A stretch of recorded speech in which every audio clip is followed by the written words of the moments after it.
So the Detroit Lions beat the Packers in one of the most exciting Thursday night football games of the year, and on top of that, they are having their greatest season in franchise history. And they've been so impressive that they are finding themselves in very rare and unique territory for almost any team ever through 13 games so far. So I've got to talk about that in depth, giving props to one of, if not the best team in football at the moment, right after.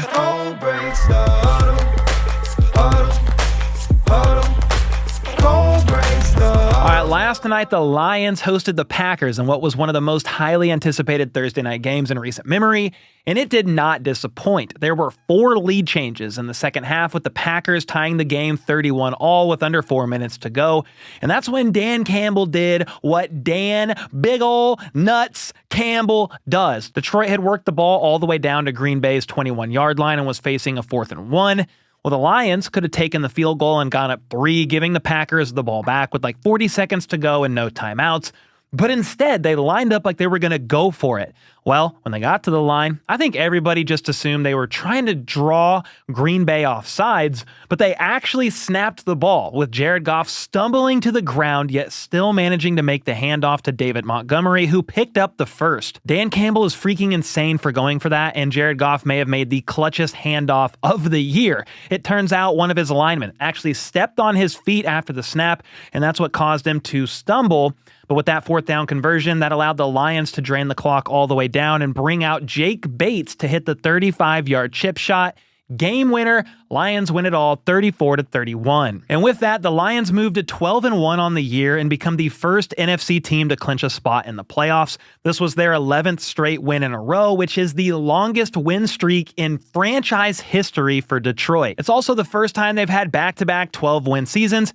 And after I talk about some standouts from this Thursday night football game, I do want to take a much deeper dive, a much well-deserved deeper dive into the greatness that is the Detroit Lions. Let's start with the Packers, though, in this game. Christian Watson had a fumble early on, but he did lead them in receiving with 114 yards on 4 catches. Other than that, it was a pretty silent night, holy night for the passing attack, as Jordan Love finished with 206 yards and a touchdown to Tucker Kraft on just 12 completions. They leaned on Josh Jacobs, who wasn't the most efficient, just 3.7 yards per carry, but he did have a hat trick, punching in 3 touchdowns. This man is definitely hard to keep out of the end zone. Pause. And get this, on 18 carries, he forced 7 missed tackles and now leads the NFL in missed tackles this season with 84. That is crazy. Then for Detroit, aside from 1 interception, Jared Goff was dang near perfect, completing 32 of 41 passes for 283 yards and 3 touchdowns.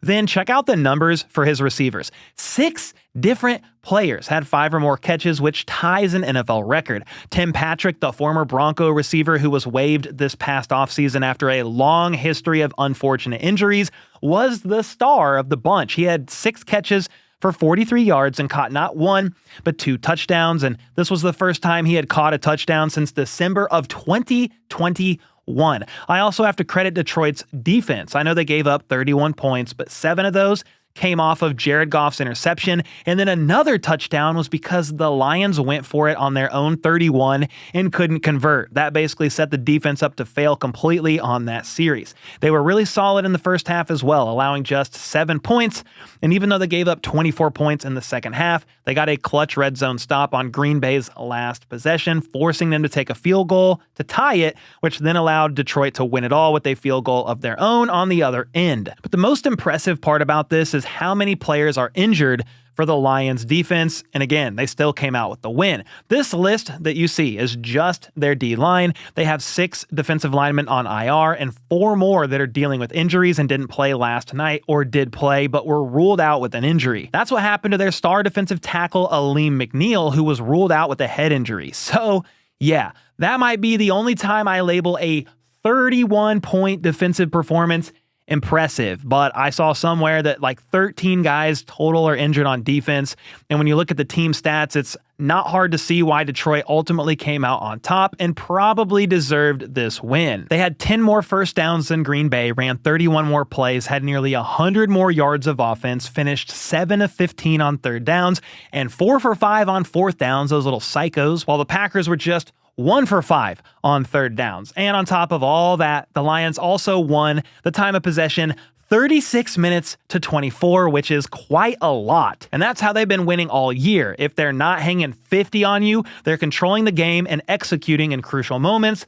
like 3rd and 4th down. So here they are, 12-1, the 1 seed in the NFC, and the favorites to win the Super Bowl at this point in time. Teams rebuilding and becoming contenders isn't rare in sports and in the NFL, but this might be one of the most shocking franchise transformations we've ever seen. I don't know if you know this, but the Lions have been historically pretty bad. They have the 2nd most losses in NFL history, only behind the Cardinals. They've only won 9 playoff games in their franchise's existence, which is tied for the 4th least. Shoot, they've never even made it to a Super Bowl, and they're just one of 4 teams to never do that. They've wasted the careers of some iconic players like Barry Sanders, Calvin Johnson. Even Matthew Stafford was stuck in purgatory, and in his first year out of Detroit, he won a ring with the Rams. They've consistently been the laughingstock of the league, like when they went 0-16 in 2008 and became just the 4th team to have a winless season since 1970. Before last season, their only playoff win of the Super Bowl era was 33 years ago when they beat the Cowboys in the divisional round in 1991, literally the year I was born. Since then, they've had 20 losing seasons and have gone through 11 different head coaches, with Dan Campbell being the 12th. And even in his first season back in 2021, they had just 3 wins, and last year was the first time they even made the playoffs during his tenure. 2022 was the building block season, though. They missed the playoffs that year, but they won 8 of their last 10 and took that momentum straight into 2023. That 2022 season was the first year for offensive coordinator Ben Johnson and the second year for defensive coordinator Aaron Glenn, both of whom have been pivotal to their recent success. GM Brad Holmes came to town the same year Dan Campbell did back in 2021, and they've drafted and developed extremely well over the past few years. Look at some of their biggest contributors on both sides of the ball. Jahmyr Gibbs, Amon-Ra St. Brown, Sam Laporta, Jamison Williams, Penei Sewell on offense. Then guys like Aiden Hutchinson, Aleem McNeil, Jack Campbell, Brian Branch, Kirby Joseph, and even Terry and Arnold this year on defense. They've hit on multiple free agents as well. Guys like David Montgomery and Alex Anzalone have been key pieces on both sides of the ball. And probably most importantly, the Matthew Stafford / Jared Goff trade has worked out better than anyone could have imagined for both parties. Back in 2021, the Lions acquired Jared Goff as well as 2 first-round picks and 1 third-round pick from the Rams in exchange for their franchise's all-time leading passer in Matthew Stafford. It was a rocky first season, to say the least. That was the year they went 3-13-1, but since Ben Johnson was promoted to OC in 2022, they've had some of the best offenses in the league. They had the 5th highest scoring offense in both 2022 and 2023, and this year they have the number 1 scoring offense, averaging over 32 points per game. And while this latest win over the Packers was a close one, they lead the NFL by a landslide in point differential, 183 on the year so far. The Bills are in second with 131, and then the Eagles are next with 102. That is a massive difference from just first right now to third. Insane. Look at this. They beat the Jags by 46, the Titans by 38, and the Cowboys also by 38. And no team has ever won 4 games by 38 or more in the regular season. But with 4 games left for the Lions, you can't rule out that this actually happens and they become the first team to ever do it. And that 183-point differential, by the way, has them on pace to finish the year with a 239-point differential if you average it out. They're beating teams on average by a score of 2 touchdowns, which is just crazy. Anyway, that 239-point differential would have them finishing the season 16th all-time.